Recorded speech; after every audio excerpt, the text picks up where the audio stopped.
From Flourish DX, this is the Psych Health and Safety Podcast. With workplace mental health becoming a safety prerogative, this is the source of information on psychological injury prevention and health promotion. Hi, and welcome to the Psych Health and Safety Podcast. My name is Jason and I'm one of the hosts of the show. The aim of the podcast is to rapidly increase the knowledge and application of psychological health and safety in workplaces worldwide. To help with this, we have regular guests from around the world who are leading the way in this important area. But before I introduce our guest and topic for today, allow me to introduce my co-host, Joelle Mitchell. How are you today, Joelle? I'm doing okay, Jason. How are you? Good, thanks. You're recording from home, taking that flexible working arrangements. Yes. And I'm working from the office, as some of us must, because, you know, we have all this space and we need to have someone in here, right? That's right. Otherwise, all of that rent would just be going to waste. Yeah, we should probably mandate, people coming to the office a certain amount of days a week. What do you reckon? I think that would cost us a lot in interstate flights, Jason. This is true. Given that we are distributed right across Australia, that would cost a fair bit. And the commute time would probably suck for some people too. It sure would. 5 hours from Brisbane. Yeah, and the amount of toil that we would have to offer. I just don't think that the finances are going to work out, Jason. Okay, we'll keep it hybrid or work from home, depending on where people live. Yeah. Good call. Good call. Now, this, I believe, will be the first episode, new episode of the new year, right? Yes, this will be the first one that airs after our live conference recordings. Yep. Yeah, so, no pressure on the guests coming on today, but we've got Adam Grant and we've got Professor Rob Briner, and then we'll have this podcast episode as the first one in March. So, not a hard act to follow at all. All right, but we do have two people waiting, and they are calling in from the UK today, so we should probably get them on, hey? Yep. All right. So the first is actually a returning guest. Andrew Cooper is Head of Programs for Employee Wellbeing in Aneurin, Bevan University Health Board, NHS Wales. He's also the Development Director for the Healthcare People Management Association's Avoiding Harm program in the UK. Dr. Adrian Neal is our other guest. He's a chartered clinical psychologist and head of employee wellbeing services at Aneurin Bevan University Health Board. Together, they are co-editors of a recently published book, Under Investigation, Transforming Disciplinary Practice in the Workplace. A very warm welcome to the podcast, Andrew and Adrian. Hi there, Jason. Good to see you. Hi, good afternoon. Yeah, look, and good morning to you both. I hope you've both had your cups of tea and you've got some caffeine and ready to go. Appreciate you making the time zone work, gentlemen, and looking forward to the conversation today.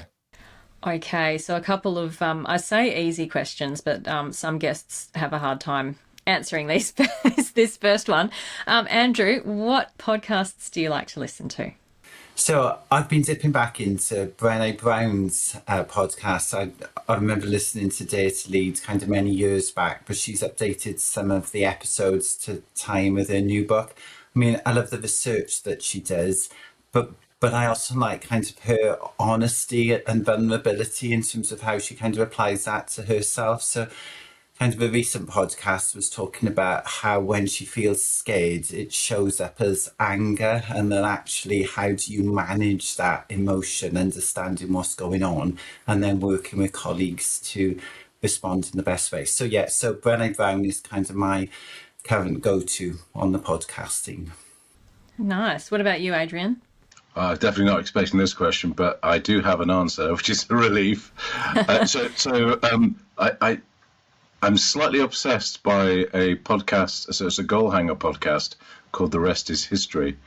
So I just seem to kind of every time there's a new episode, I'll listen, and it's kind of I think I'm probably a bit of a history nerd, really, but I'm really interested in the I guess the people, the psychology behind, famous events, and the dissection of why people do what they do, and I guess a realization that nothing's new. Humans have always been doing the same old stuff, and why don't we realize it? But fascinating stuff. Do highly recommend it. Nice. You might like Cautionary Tales as well with Tim Harford. Oh, okay. I'll make a note of that. Adrian, can you tell us about your professional career, please? Absolutely. Just making quick podcast notes there. Career. So A long, winding road. So my core profession is a clinical psychology, and I guess that started late 1990s. For the first 10 years or so, I was more of a traditional clin psych in adult mental health and acute mental health, and then started to move across into organizational psychology, business psychology, and staff. And about 10, 12 years ago or so, I came to Wales, hence me taking an age to work out how to pronounce Aneurin, from England, and started working within the service I'm in at the moment, which I guess specifically was looking for somebody with a business psychology and a clinical psychology background. So that's the kind of potted history. I do like to dabble. I really do like to kind of get involved in a whole range of activity. My clinical work is actually quite minimal at the moment, so most of the work is what I would call systems work. So the work that Andrew and I are doing, but also working with groups of staff, with teams, with departments, and certainly working slightly more strategically, helping them do the work and just guiding and consulting. So yeah, really exciting last few years, but it's definitely a meandering career route. Oh, those are the interesting ones, I think. Andrew, we will have collected your career information last time we spoke with you. So what have you been doing since then? So I guess just to kind of do a bit of a kind of rerun around it. So background was very much in communications and marketing. I've spent 20 years in communications and marketing, but I guess since we last spoke, and certainly over the last 3 or 4 years, I moved from communications and marketing into workforce OD, and particularly employee wellbeing, joining Adrian and the team within Aneurin and Bevan, but specifically to look at programs of work that have the potential to reduce the harm that we do to our staff, and often focused on the processes we run that often don't consider what the human impact is. So I guess that's been expressed through our Avoidable Employee Harm programme, and we've really been testing the concept out with the work in terms of improving employee investigations. So for me, it's been quite a shift from communications, marketing, selling things, communicating things, but actually presenting perhaps a new focus on harm within an employee context, which we've drawn from the patient safety movement and work to kind of say, can we have a similar conversation that says, what are we doing that causes harm, and what are the interventions we need to build in to reduce and to mitigate that harm? So no follow-up, Joelle? You just like that? It was so succinct. Well, I was thinking that, with us having 2 guests, we probably don't want to have a 2-hour episode. So we should maybe move on to the... Hey, if the content is good enough, I'm willing to stay on here all day, Joelle. Just because you want to call it at 5 p.m, I'm really unreasonable that way. No. Look, Andrew, it's been a little while on since we had you and Kevin Teo on the podcast. Since that, obviously, you published a new book with Adrian as co-editors, and obviously you've had a lot of people contribute to the development of that book. Some really great names, including Kevin, I believe, who's participated in writing some things for that book. So the book's called Under Investigation. So I'd love to know, first of all, how did it all come about? Gosh, that's the question, isn't it? I guess we started this programme of work within Aneurin and Bevan about four or 5 years ago, looking at the harm that the disciplinary policy and process can have on staff being taken through it. And I guess really it started with questions. The book started with a series of questions. Is it possible to run investigations in a more compassionate way? Is it possible to hold the legal requirements, the procedural compliance, and also look after people better through these processes? So questions also emerged around what is the cost of this process? How does this add up? What does the financial impact look like? So those were some of the questions that we started asking.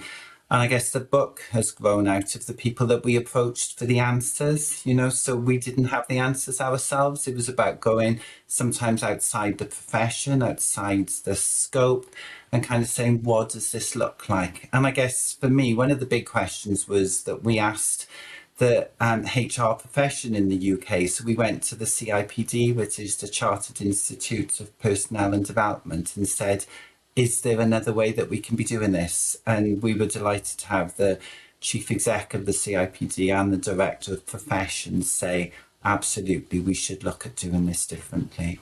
Yeah. And so how did you identify the need that I guess organisations had to manage these things, these investigation processes in a different manner to what historically has always been done in a similar way, I guess? So I guess for us within the organisation that we're both based in, that was almost our test site, I guess. Our HR team had been looking at the data and had seen from the data that we were, of the investigations we were running, well over 50% were leading to no sanction. So that raised the question for us, actually, are we using the right processes to address workplace issues? Adrian's talked about the employee wellbeing service that he heads up. We were seeing a high number of referrals coming in from that. So I guess those were some of the red flags that were emerging. And I guess since then, we've tested that thinking out with organisations across NHS Wales and further afield. And generally, they are very common symptoms, I guess, in terms of how the process is being applied. Can I just pick up as well, just to add, because I think, I guess looking back, going, there was this one moment and it suddenly became a thing, and I think that was definitely not the case. There was a combination of motivators from both of us, but also other collaborators very early on. But I think for me, I've had a long interest in what we'd call secondary stresses at work, so factors beyond the direct overt work which cause problems. And I think even going back to when I kind of crossed over from clinical to more kind of or business psychology, I was interested in the negative impact of organizational change. So I think back of my mind, there was always an interest in how can we do something to reduce these secondary stresses that are built in, hardwired in almost to how we do business. And then these conversations kind of started evolving when Andrew and I met and started thinking, and then colleagues from HR started being motivated for different drivers.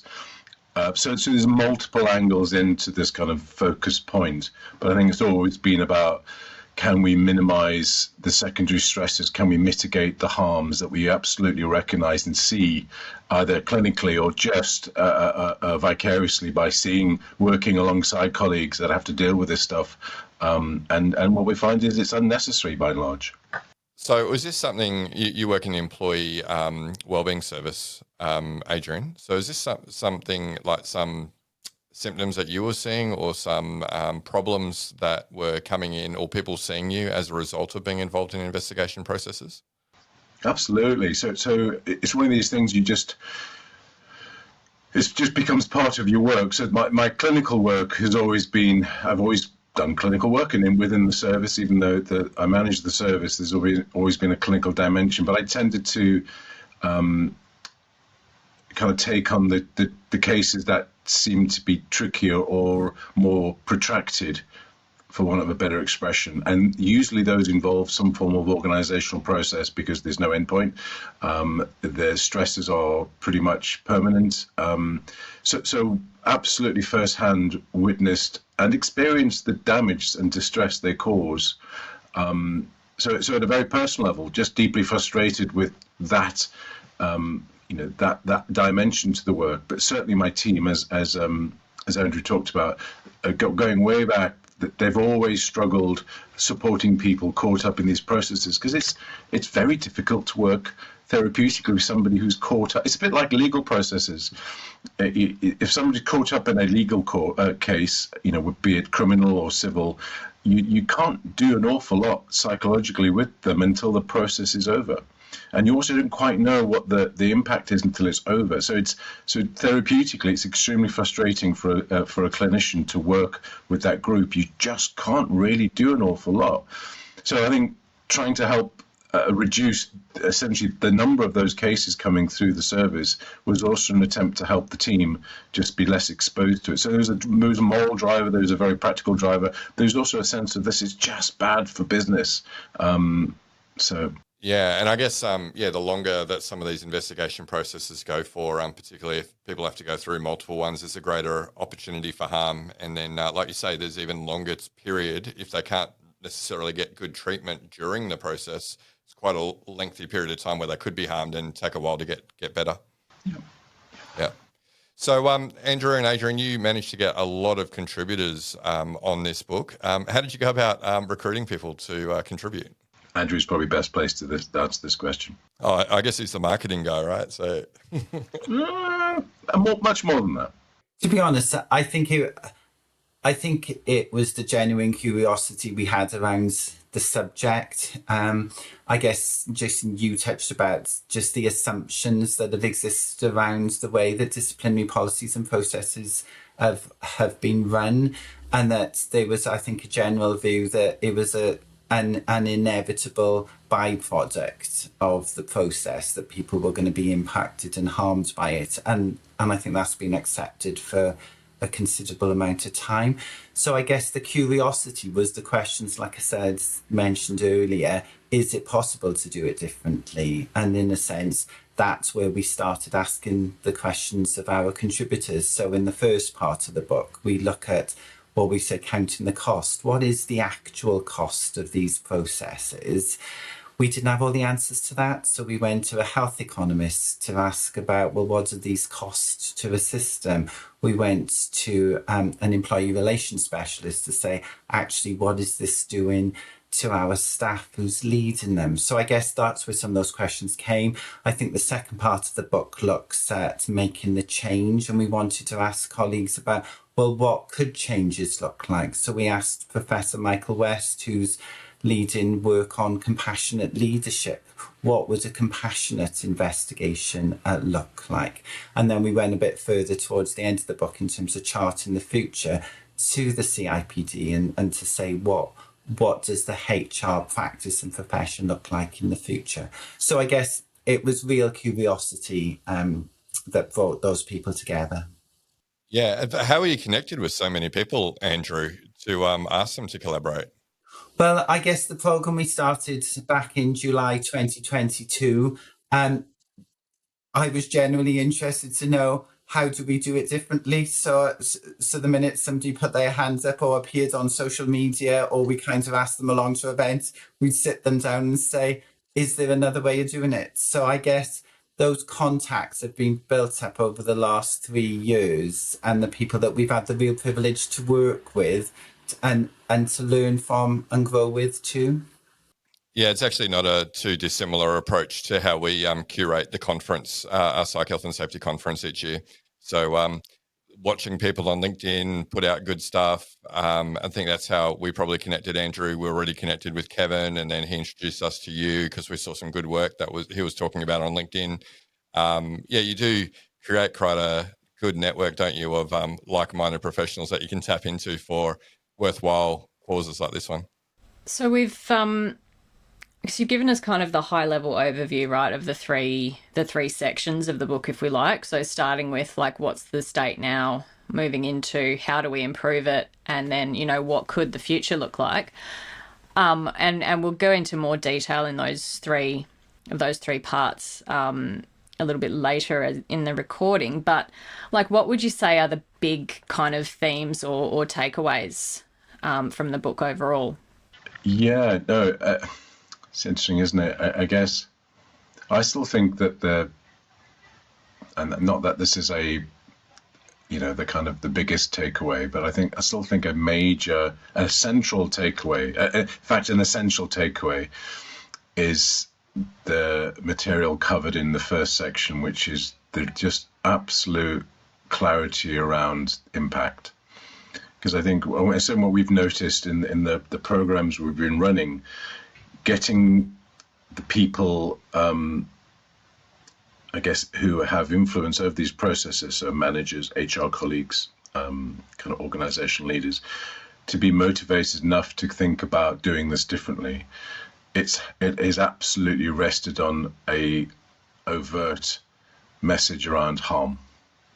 So I think for us, and also in the literature, there's very, very little out there credibly detailing harms. So for us, I think absolutely central to this is tangible, credible acknowledgement of harm to individual and the systems, and I guess, and by virtue, everyone involved in these processes. So without that, I don't think we would be here. I don't think we would be able to make the arguments we do, and therefore people would not be that motivated to change or listen or learn or even have a vision for how the future could be. So I think it is absolutely pinned on an explicit statement about the nature of the psychosocial impact on everyone involved, but also the impact on systems and organizations and businesses through these processes, the waste. So to me, it's the first kind of third of the book, the chapters around impact, I think they are pivotal. But Andrew, do you want to pick that up from there? Yeah, really to build on that, I guess what we were looking to do with our first part was build the business case for change. I think it had never been perhaps articulated as clearly, and we picked those 4 areas: the impact to the individual, the impact to wider teams, the impact to HR colleagues, and then the financial impact. That really builds into quite a strong case for doing these things differently. So that was certainly my takeaway, in that I don't think it's been articulated quite as clearly to this point.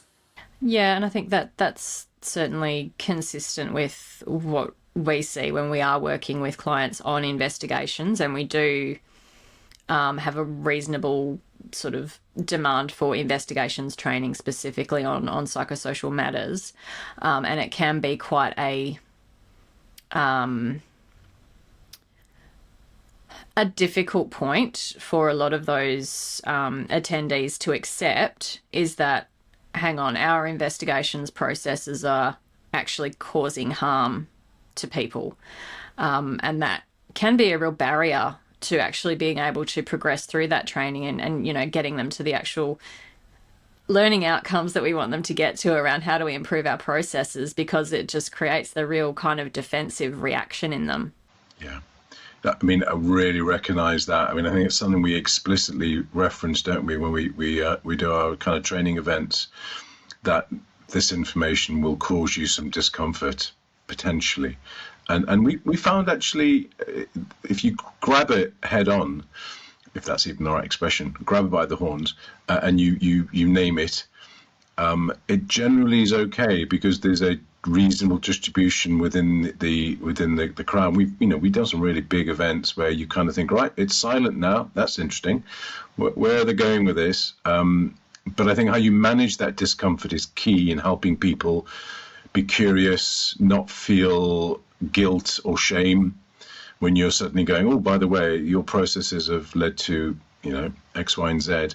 So the unintentionality is important in terms of trying to recreate or re-script a narrative for colleagues who are morally in the right place, but who through culture or practice or burnout are just stuck. So I think how we navigate that, so there's the logical case for change, but there's a really important kind of motivational dance to have when you're trying to get people to change. And I think, I absolutely recognise that. I don't think we've lost anybody, although they probably wouldn't say it if they were super annoyed with us. But by and large, and probably also a reflection of the authors in the book, we've been collaborating very explicitly. We love collaborating with people. So we've had exposure to so many people, and we've had very little pushback. But I think the avoidable harm dimension is a key aspect to give people, to empower them to change things once they know something is avoidable. And maybe that's the second high level one, maybe a third or even the fourth high level take home is mitigation and change of these processes is a lot easier than people think once you start to realize it's necessary.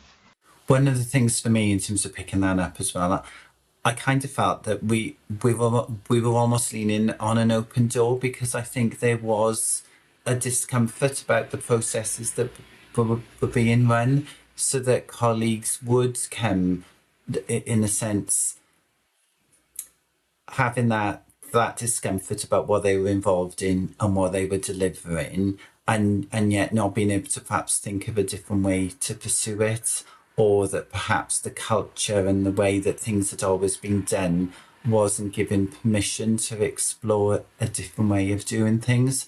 And I think as well, the focus Adrian touched on at the beginning, but just the systems that we work in, rather than pointing to individuals, it's actually an investigation process can be incredibly complex. It involves multiple stakeholders. So for the potential for things to go wrong or amiss is high. So actually, how do we put the policy and process under investigation rather than those that are leading it? And I think that was a really powerful focus, because, as Adrian said, it's not about causing embarrassment or shame, but it's actually saying this process is causing harm, and how do we change the process to reduce the harm? Do you need more psych health and safety in your life? Then head over to the FlourishDX Academy for several free on-demand e-learning courses. If you're an internal professional, follow FlourishDX on Eventbrite to register for any of our free fortnightly interactive webinars. Our flagship professional practice program is also exclusively available for internal professionals. The 12-week course blends theory, applied practice, and interaction with other professionals through live lectures and a monthly community of practice session. Find out more about all these learning opportunities or inquire about a bespoke in-house training at the FlourishDX Academy. www.45003.org. Now back to this episode. Yeah, and I would imagine that there would be a lot of concerns because of the intersections with industrial relations matters and laws and those types of things, right?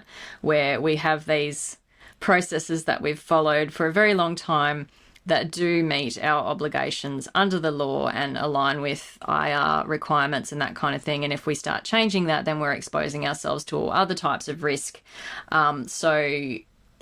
Yeah, I imagine there's a strong need there for them to be shown, well, here's an alternative that's actually still going to meet what you need to be able to do to kind of demonstrate that you've followed the appropriate processes.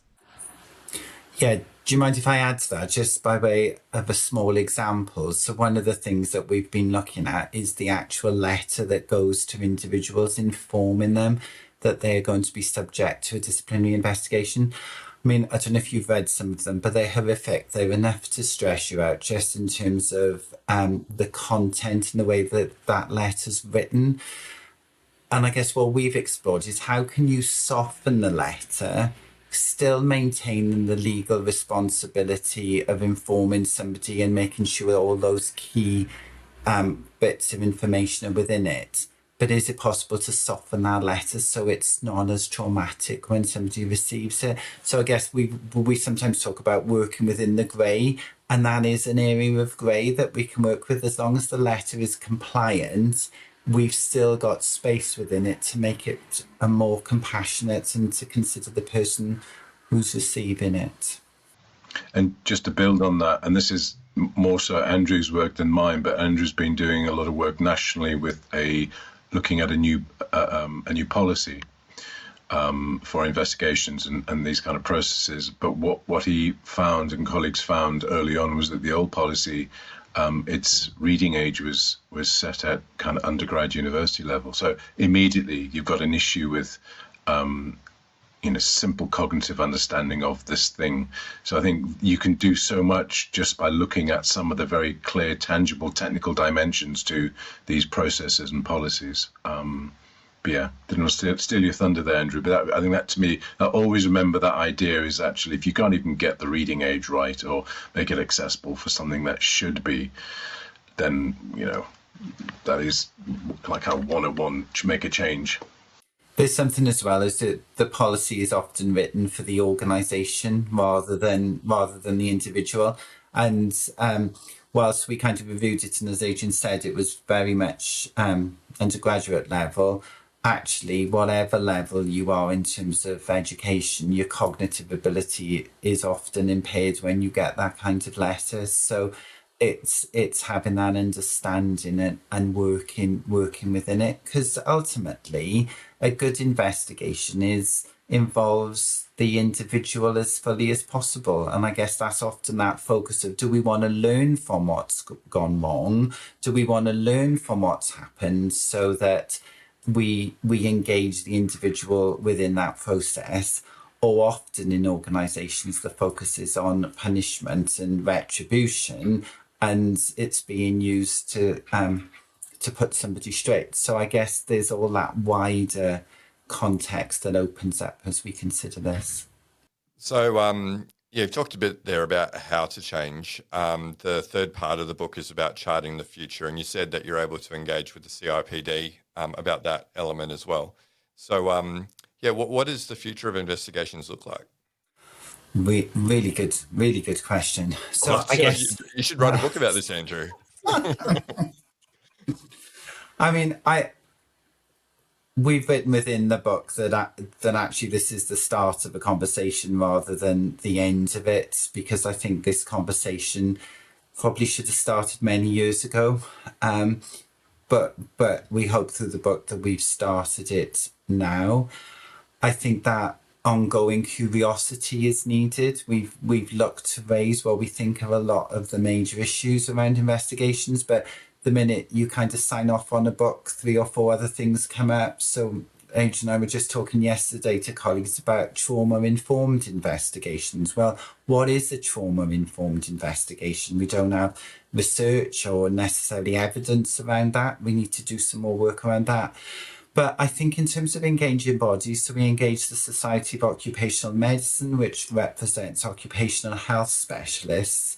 For us, how do we take a multidisciplinary approach around delivering investigations? There was a time where they just sat in the domain of HR, but actually it's colleagues in employee wellbeing, in psychology and in occupational health are saying we can't keep doing this the same way. So actually, how do we involve all these parties in terms of defining what the future application of disciplinary policy and process looks like? And I think that's kind of where the exciting next steps are, that we take that more collaborative approach to do the best legal application of policy, but also the best in terms of providing duty of care for the individual going through it, and also those that are involved in delivering it too.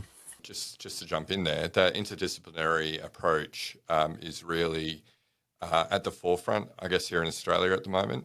What has traditionally been a HR matter for psychosocial around complaints around bullying, sexual harassment, that sort of thing, have been dealt with HR, and they've sought to determine, did this happen, substantiate, or it's not substantiated. But now with psychosocial factors like bullying and sexual harassment being seen as much as a health and safety issue as it is a HR issue, often there's multiple investigations that are going on, and you can imagine that just increases the chances that people are going to be harmed if they're not just going through one investigation process, but multiple. So there's a lot of focus on how to actually collaborate and do one streamlined process versus, having multiple investigation processes going on. I mean, just think about the interdisciplinary working and opportunities. I think actually that's pretty key for us, because, we kind of, and the book is explicitly a reference to two outsiders bringing together both insiders and more outsiders to talk about the subject, which hadn't previously been kind of aired. And I think that in its own right is quite, I think, symbolic, in that it's an attempt to move the conversation away from one professional group, not aggressively, but we think, and so far experience has been constructively. Obviously, there's interesting tensions around boundaries and ownership, but I think you get that in any, back to rest is history, that's just humans. But I think in trying to broaden the conversation, include as many people who may not normally be involved in these processes or thinking about them as possible, can only be good for the future. And I guess also thinking about the future, for me, the kind of the meta aim, if you like, and this is definitely something that is going to see me well into retirement in about 50 years, is the idea of how can you make work as positive, constructive as possible for people, so that they are more likely to experience it as a kind of positive health benefit, but also more likely to thrive and reach their potential. Slightly idealistic, but you got to have a North Star, haven't you? But how can you create an environment that allows people to do their best and enjoy it? Because we've got to work. So actually, good business means people enjoy it, thrive, grow, and businesses achieve their objectives. So to me, that's the high level. And some of these processes we're just airing out now, I think absolutely challenge that and get in the way. So that at one level, I'm slightly outraged by that, because that is massive waste. It's just like chucking out half your shopping. Why would you do that? So I think having these interdisciplinary, broader conversations, I think will absolutely help us get better at designing our working environments going forward. Yeah, I've got something to add on that, Adrian. I do want to say, though, we went to a conference last week and we had a bunch of bumper stickers, and one of the bumper stickers was "Good work is good for you," or "Good work is good for people," right? So we know it should be health promoting, not always have a negative impact. Yeah. Work shouldn't be a 4-letter word. No, we're no longer back to our conversation about miners down the pit. The work should help people have a better experience of life in general. Yeah, absolutely. If designed well, right. But I also like that idea of, let's bring people into the conversation who traditionally haven't been in the conversation when talking about things like, well, all HR processes, but investigations in specifically for this conversation, because they might bring ways of working, insights, processes that others aren't familiar with. I mean, I remember being on a mine site in the past year, delivering a senior leader session around psychosocial risk management. And I remember the topic did come up around bullying and harassment maybe being a symptom of other psychosocial factors in the workplace rather than necessarily being the root cause. And so to really get to the root cause, then you could do a root cause analysis when these complaints come up and can use tools like the 5 whys. And the GM, he looked across at his head of health and safety. He's like, do we use 5 whys for, investigating, these things? And they're like, no. So, they were able to see immediately, oh, okay, we're in mining. These sorts of, root cause analyses are pretty familiar to us. It makes sense that we would use them in cases like this. If, bullying's a symptom rather than the root cause, why aren't we doing it? So, but those things don't happen unless you have that cross-pollination of different, professionals coming together. There's something powerful about the invitation, isn't it? That perhaps to date another professional body hasn't even considered they've got a part or a role within solving something. So I've spoken to a lot of occupational health specialists who say we feel we could be doing more, but we're not sure where we fit, what our work is within this. So actually, how do we invite more professionals and colleagues to give that perspective, to give that colour, and to give that kind of knowledge that could really improve the way that we run our processes and apply them? So yes, so that invitation really, really powerful to invite other insight in, because again, there's been this real sense that it's just sat within the HR domain, and I guess we've tried to challenge that a bit, because it's not just about process, it's about the people being taken through it. No, agreed. And just to kind of add, I think, so the idea of somebody being curious enough to go, maybe it's not the bullying, it's something else, it is incredibly exciting, because I think inevitably, tip of the iceberg stuff, isn't it? What is this telling us? How do we want to learn? In our world, it's what's the drug area? What's the clinical issue that helps you understand the big system factors that can really lead to important learning and change. But I think a key issue, and something we've definitely learned from our work within our own health board and our Bevan, is you absolutely need to be authorized from senior leadership. You cannot do this work in a vacuum. So actually, your example of the mining, I think as long as the CEO is going, yeah, this makes sense, let's think about this, let's learn, brilliant. I guess there's a challenge in systems where there's no curiosity or threat is so high, or other factors. It's not always threat, but it limits. Sometimes it's just demand, and that paralyzes the system's ability to think creatively. So I think that space is amazing to get into, but you have to be authorized to do it. Yeah, you need that. You need that buy-in and sponsorship. Absolutely, that's the number one factor we've found for successful implementation of projects with our clients, for sure. Yeah. There's something as well around in terms of getting executive leadership on boards that actually you're signing them up to an improvement piece of work. And that's been interesting in terms of the journey that improvement work takes. It isn't a straight line from problem to solution. It actually goes up and down. You go 3 steps forward, 2 steps back. So, and that's certainly the approach that we've taken with this piece of work. How do you identify an intervention? How do you test it? How do you roll it out? But then there's the recognition that there are lots of factors around it that can still challenge that. Staff change, priorities move on.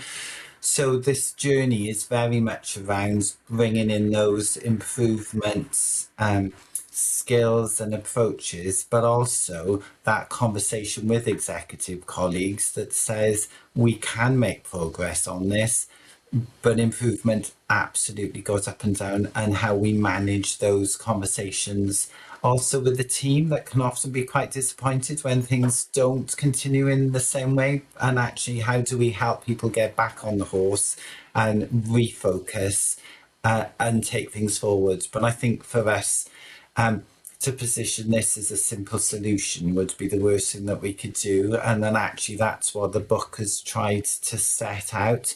This is not a simple solution. There is not a silver bullet that addresses it, but actually that focus on curiosity, that focus on learning from others and developing an appetite for change are probably the 3 core things that can make the impact that we want to see. But I think it is wrapped up in that journey of improvement where things go well and not so well, and they go well again, and you take people on that journey with you. Yeah, no, that's some good thoughts, and definitely something that companies need to understand. Like you say, it's complex, and progress won't be a straight line. There'll be, like you say, 3 steps forwards, 2 steps back. But let's keep focused on why we're doing this, and obviously improvements can be, like you're saying in your book, it's addressing the potential impacts, but there's also a significant ROI on this as well.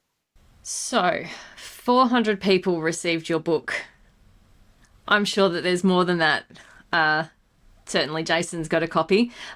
So many of those books now out in circulation, people reading them, making decisions about what they've read. What changes would you love to see happen in those workplaces as a result of people getting their mitts on your book? I've got some thoughts, but Andrew, any thoughts? Let's ping pong it. You start, I'll pick up. Yeah, how's that? So Joelle, just to give context for those 400 books, they went out at the UK Conference for HR Professionals. The body that represents HR colleagues working in the NHS actually bought a copy for each delegate attending that conference, which was just an absolute wonderful way to launch the book, but also for that profession to say, this is really important issue for us and we really want to move it forward. So I guess that's the first one, that actually the profession has recognised this as something that it needs to be focusing on. Adrian. And ping pong begins. So I'm still slightly kind of gobsmacked that HPMA did that. So I think that's a massively helpful symbol about their intention to be slightly disruptive in a constructive way with their members. So I guess what I'd really like, so this is slightly more kind of anecdotal, but a colleague of mine gave one of the books to a colleague of hers. This is sounding a bit esoteric, in the context of another system. And he was describing this was the head of HR who was gifted this book. So they didn't even have to buy it. It's terrible. But the curiosity and the interest that followed that conversation just through this head of HR flicking through, looking at the titles, I think for me is the key is sparking off that idea that we can do something differently, that this is important enough. And I think that the book has been designed for accessibility. It's designed to be a quickly accessible, relatively light read, but also from multiple different opinions and voices. And we could have just written a textbook that nobody would have read. But I think it's designed to get people thinking and provoke thought and possibly challenge ideas. But to me, the idea of someone picking this up who's fairly senior in HR and a new system has not been exposed to and going, oh, this is interesting. Could we do something with this? Can we do some research? How does this relate to us? That to me is the holy grail. And this is what I was really wanting from the book. So back over to you. Well, Andrew, what I'd like you to think about is maybe expanding that now, because there's a question we like to ask all of our guests who come on the podcast. And, the question is, what are your hopes for the future of workplace mental health? So I guess repositioning that question that Joelle asked you around your book and the impact, I guess, more broadly speaking, how would you like to see workplace mental health improved in general by the work that you've done? So I guess we've touched on the fact that the book talks on the real impact on mental health of these policies and processes. So actually, if we can use just this one policy to highlight what poor application looks like, that could actually be taken across all policies in terms of organisational change, how sickness is managed, just recognising that there is a significant impact and thinking about these are people that we're taking through these processes. So how we do that will have a major impact. And then I think to follow up on it, Jason, I mean, we are starting to see universities have been in touch saying we're going to be taking this onto our syllabus for our training going forward. We hope the CIPD and other bodies will do the same. This is about helping the HR profession recognise the impact on mental health of policies and processes. So that would be an amazing next step, that is factored into their thinking around policy and process. And Adrian, you already gave some insights into your mind about the future of workplace mental health.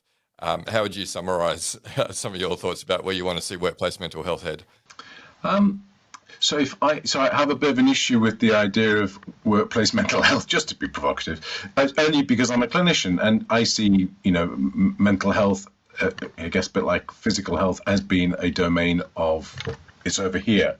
So I guess for me, it's something around could this be useful to offer a proactive resource to protect the psychosocial well-being of the workforce, which will arguably be a protective factor for their mental health. So if we park the mental health bit and we future gaze and look at prevention, then I think that's where this could fit. It's a bit like saying, well, when we started this within our own organization, if 50% of investigations have no sanctions at all, and if the average length of investigation is 9 months, well, guaranteed half of those people will be either mentally unwell or on the way to having experiences that disable them functionally. So if you don't do that, there we go. There's your answer. You can prevent it. So for me, it is about prevention. It's about supporting environments that are more likely to lead people to thrive. And it's really straightforward. So yeah. Yeah, we like to think it's fairly straightforward. Like you say, if you design good work, then and expose people to good work, then it's likely to be more mental health promoting than it is to be taking it away. Yeah. Okay, last question for both of you. Adrian, since you're already talking, I'll carry on talking to you. Parting words of advice for listeners who want to work in the field of psychosocial safety. Okay, so a couple of ideas. One is if you have a specific interest in creating better working environments, then psychosocial safety is absolutely your work. However, if you're already in a system and have a work, then I think you can already do something about it. You can already contribute, given that if you look at systems leadership approach to what work is, or defining what work is, you have your financial, your technical, and your social. If we focus more on the social dimension of our work, then absolutely, whether you're an accounts manager in a finance company, or whether you're a clinician, or whether you're a porter, if you think about the social dimension to your work, you can absolutely contribute the psychosocial safety of yourself and everyone around you. And it is your work. It just may not be in your job description. Wonderful. I really love that, Adrian. That's actionable advice regardless of who you're talking to. Andrew, what about you? Yeah, really to pick up on Adrian's point in terms of that focus on systems thinking, two of the questions that we regularly ask is, what is the work? And I think there is something about defining that work so people understand it clearly. And then the second question is, whose is the work? So that actually, and that kind of plays into bringing the right stakeholders around you, explain to them what the work is and the part that they need to play. So I think in terms of that focus on psychosocial safety, it is about being much more clear around what it is and actually who needs to be involved in it and what they bring to the party to enable that to happen as well as it can. Yeah, because it really is a multi-pronged approach that we need to take there. Yeah. Excellent. Well, gents, it's been great having you both on. Where can people find this book under investigation?